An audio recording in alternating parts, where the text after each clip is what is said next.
nuyu naa leen bu baax fanu gudd ànd ak wér sutura ak barke jàmmi àdduna ak àllaaxira yal nañu ko yàlla boole defal.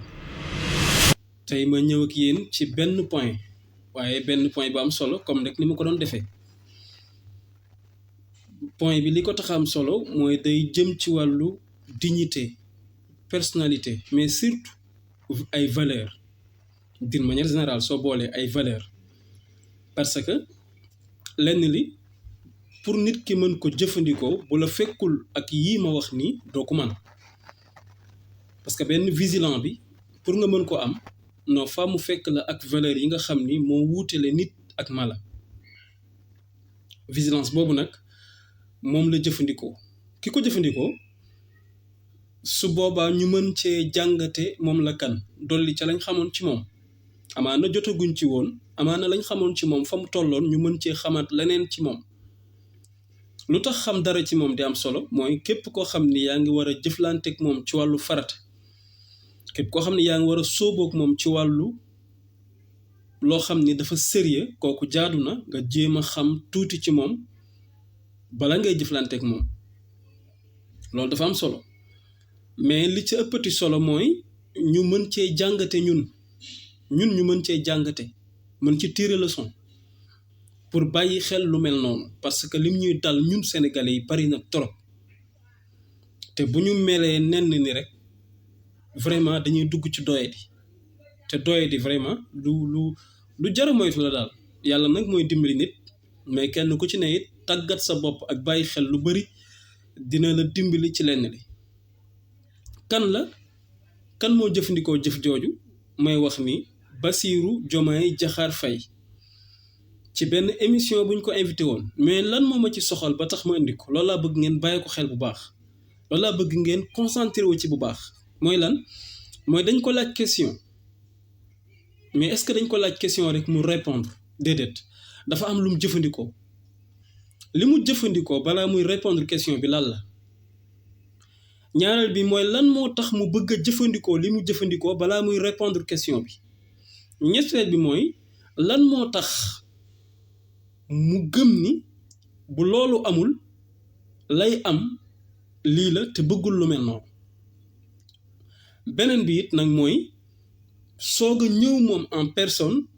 tontu ci question bi ginnaaw bi mu jaaree foofu yépp te loolu moo am solo moo tax ma bëgg ngeen déglu attentivement def seetlu pour ngeen mën a gis-gis bi ma am man ci vidéo bi amaana sax ngeen am ci gis-gis bu gën a kawe sama gis-gis ñu dem jëli ko ñëwaat. benn dernière question ma lire le colonel. ban colonel waaw colonel El Hadj Momat Seynabou Thiam mi posé question Sonko mérite-t-il d'être chef suprême des armées ndax bu ñu demee ba benn officier de l'armée di poser cette question là si ku mel ni Ousmane Sonko yow la lay inspiré. officier de l'armée la. colonel à la retraite wala lan la.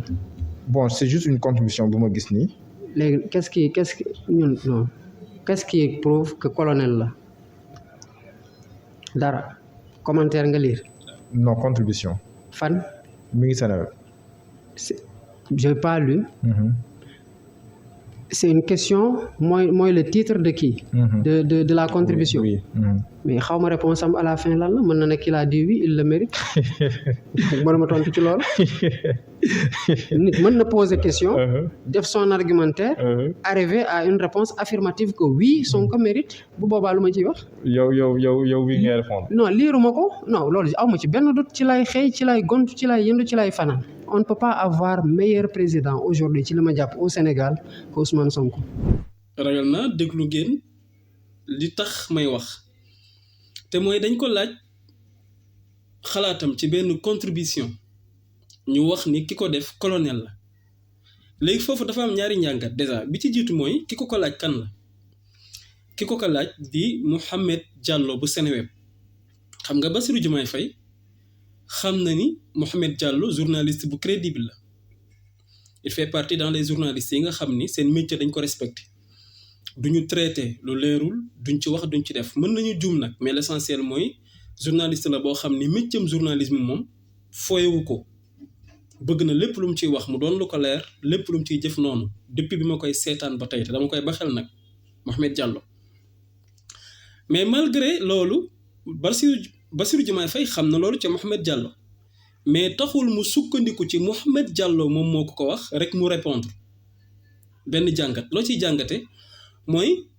malgré nit ki xam nga ko malgré nit ki wóolu nga ko malgré et tout mais nit rek la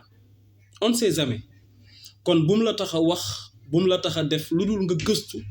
xool saytu soog a wax li tax mooy tey bu fekkoon wax la joo xam ni tontu na ngir wóolu ki ko laaj bi ba pare mu indi problème kenn du teg problème bi ki ko laaj mais moom lañ koy teg muy benn ñaareel bi malgré dañ ko wax colonel te bu ñu nee colonel day doon lu sérieux le fait que ñuy wax ak yow rek ni la benn colonel nee na da nga jàpp ni kooku il est à la hauteur nag ci ñu war ko mën a citer ay waxam aussi dafa war a am solo malgré loolu lépp basé wu ci dafa laaj ban colonel bu nekk en retraite wala ban Mohamed Diallo tontuwul mu ne ko kon xamu ban la gis nga foofu léegi loolu it nga ciy gisee li ma wax ci wax ju njëkk ji te mooy malgré tudd nañ colonel kon même buñ tuddoon di ak kuñ mën a tudd lu dayo bi rëy ngir tur bi moom moo koy wane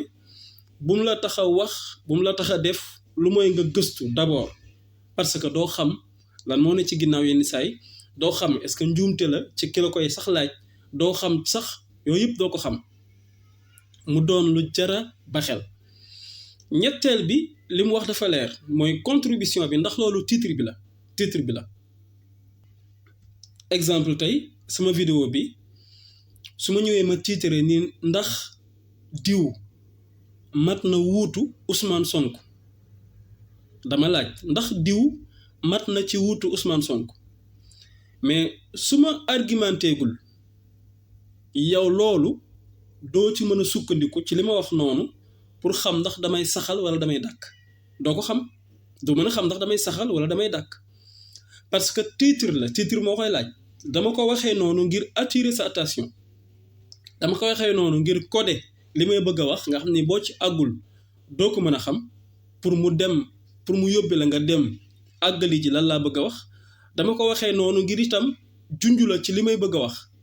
loolu nañ ko bàyyi ak journaliste yi ñoom ñoo gën a mën a leeral loolu titre la kon du tax ma mën a xam dëgg-dëgg waa ji li mu wax lan la man mi ko wax yow it doo mën a xam dëgg-dëgg fan laa jëm kon faaw ma argumenté ba pare expliquer détaillé soog laa indil bi ma koy laaj xëy na dama la bëgg a wax ni la effectivement moom waa ji mat na sëkk ci wutu Ousmane Sonko parce que tel caractère tel ou tel wala bi ma koy wax damay pare ni la waa ji lii ma indi ci moom moo tax matul ci wuutu Ousmane Sonko gis nga loolu lépp nag tey su amagul gëstuwoo ko xamagoo ko moo tax mu ni journaliste bi ndax titre contribution bi la mu ni ko waaw mu ni ko du ma ci mën a tontu parce que xamaguma argumentation bi muy def infini lan la ci jublu kon du ma ci tontu ba loolu pare nag mu soog a indi moom tontu boppam ci bu fekkee lii moo ko tax di laaj lan moo ko tax di laaj mooy kuy laaj la ndax Ousmane Sonko mat na pour jiite chef suprême c'est-à-dire daf ko bëgg a laaj rek ndax Ousmane Sonko man na président parce que le président c'est le président de la République chef suprême des forces armées chef de la magistrature suprême yooyu yëpp moo koy doon mu soog a indi nag boppam ci wax ni man ci lay xëy ci lay gont te gisuma ni tey Sénégal am nañu président bu gën Ousmane Sonko loolu nga gis moom mooy li am Sénégal moom actuellement ni amuñu ku gën ci jiite ko ku gën Ousmane Sonko amul loolu moom amul kooku moom man fekk naa la ci léegi nag tey lii Bassirou Diomaye Faye jëfandikoo lan la ñuy may daf ñuy may ñu xamee ci ni Bassirou Diomaye Faye bokk na ci nit ñi nga xam ni bëgguñu wax ci lu leen leerul déedéet ak ku leen mën a waxloo ak ci loo leen mën a waxloo lu mu dal xel lu mu doon lu sérieux lu mu doon loo xam ni peut-être mën nañoo njort ni lu crédible la du ko doy ngir mu tontu ci balaa muy tontu day sukkandiku ci la alquran jàngale woon mooy xibaar bu ñu leen indil gëstu leen ko balaa ngeen ciy wax quoi que ce soit wala ngeen ciy def quoi que ce soit loolu nag ay valeur la te valeur yooyu mi ngi ci moom vraiment loolu nag mooy li tax mu mën a jëflante ak Ousmane Sonko loolu mooy li tax mu mën a yàgg ak Ousmane Sonko loolu it mooy li tax effectivement ñu koy nuróoleeg Ousmane Sonko parce que doon na koo xam ni du dégg mu ko tëll rek ni damm loolu da nga ko ciy gis ñaareel bi da nga ciy gis fullaam ak faydaam ci jël ay responsabilités am ci lépp luñ koy laaj bala mu ciy wax mu xoolal lay wax gëstu li ñu koy laaj ki ko laaj fan la ko teg gëstu liñ ko laaj lan moo tax ñu laaj ko loolu nag ci problème mu fulla la ak problème mu fayda caractère boobu dafa bokk ci li nga xam ni ñu bëri dañ ko nawee Bassirou Diomaye Faye dafa am caractère ci lépp loo xamante ni nii jaxasee nga ci moom da nga yëg ci moom fulla ak fayda loolu dañ koy jàngate ci Bassirou Diomaye Faye léegi nag di leen fàttali itam ngeen dem jëli carte d'identité yi gars yi dem leen jëli pièce d'identité yi carte d'identité yi dem leen jëli ko su ngeen ko bàyyee fi mu nekk muy nelaw benn mi ngi ci risque lu ne mën na ci xew ñaareel bi it mooy su boobaa soo bëggee voté doo mën a voté te soo voté wul itam ngir jotoo sa pièce d'identité dooleel nga li nga doon xeex la nga doon contrer di ko xeex ngir daf fi war a jóge soo voté wul yaa ngi koy dooleel kon dem leen ngeen jëli carte d'identité yi fan wu gudd ànd ak wér sutura ak barke jàmmi àdduna ak àllaxira yal nañ ko yàlla boole defal ba beneen yoon incha allah